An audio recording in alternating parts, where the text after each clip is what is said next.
কম বেশি সাজতে আমরা সব মেয়েরাই পছন্দ করি, কিন্তু সাজার সাথে যে জিনিসগুলো রিলেটেড মানে হচ্ছে মেকআপ ব্রাশ এবং ব্লেন্ডার, সেটা কিন্তু অবশ্যই একটা নির্দিষ্ট টাইমের পরে পরিষ্কার করা উচিত, না হলে কিন্তু এটা স্কিনের উপর খুব বাজে এফেক্ট ফেলতে পারে। প্রথমেই আমি ব্লেন্ডার দুটোকে ভিজিয়ে নেব, তারপর আমি যেটা নিয়ে নিয়েছি সেটা হচ্ছে কি নারকেল তেল। তোমরা অনেকেই হয়তো বা জানো যে আগের দিনে মেকআপ রিমুভ করতে কিন্তু নারকেল তেল ইউজ করা হতো, কারণ নারকেল তেল আমাদের স্কিনকে ভেতর থেকে ডিপ ক্লিন করে। ঠিক একইভাবে কিন্তু নারকেল তেল স্পঞ্জের ভেতর থেকে খুব ভালোভাবে ফাউন্ডেশনটাকে রিমুভ করতে সাহায্য করে। এরপরে আমি নিয়ে নিচ্ছি লেবুর রস। লেবুর রসটা ইউজ করার কারণ হচ্ছে, যেহেতু আমি ফার্স্টে তেল ইউজ করেছি, এবার ব্লেন্ডারটা পরিষ্কার হয়েছে কিন্তু একটা তেল তেলে ব্যাপার থেকে গেছে, তাই ওই তেল তেলে ব্যাপারটা কাটানোর জন্য আমি এখানে লেবুর রসটা নিয়ে নিয়েছি। আর লেবুর রসে যেহেতু সাইট্রিক অ্যাসিড থাকে, যেটা আমাদের জামা কাপড়ের দাগ তুলতে সাহায্য করে, ঠিক একইভাবে যদি আমাদের ব্লেন্ডার অনেক সময় কালো দাগ পড়ে যায়, সেটাকে কিন্তু রিমুভ করতে সাহায্য করবে এই লেবুর রস।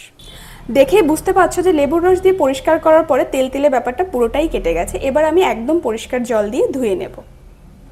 এবার আমি নিয়ে নিচ্ছি শ্যাম্পু। তোমরা এখানে চাইলে যে কোনো বডি ওয়াশও ইউজ করতে পারো বা যে কোনো কোম্পানির শ্যাম্পু ইউজ করতে পারো।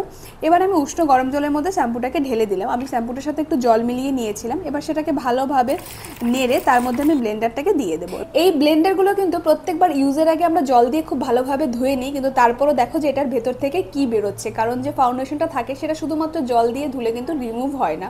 তাই সপ্তাহে একদিন হলেও এটাকে খুব ভালোভাবে পরিষ্কার করা উচিত। তো দেখো এটা থেকে যেটা বেরিয়েছে ফাউন্ডেশন গোলা জল, দেখে মনে হচ্ছে পুরোপুরি দুধ চায়ের মতো।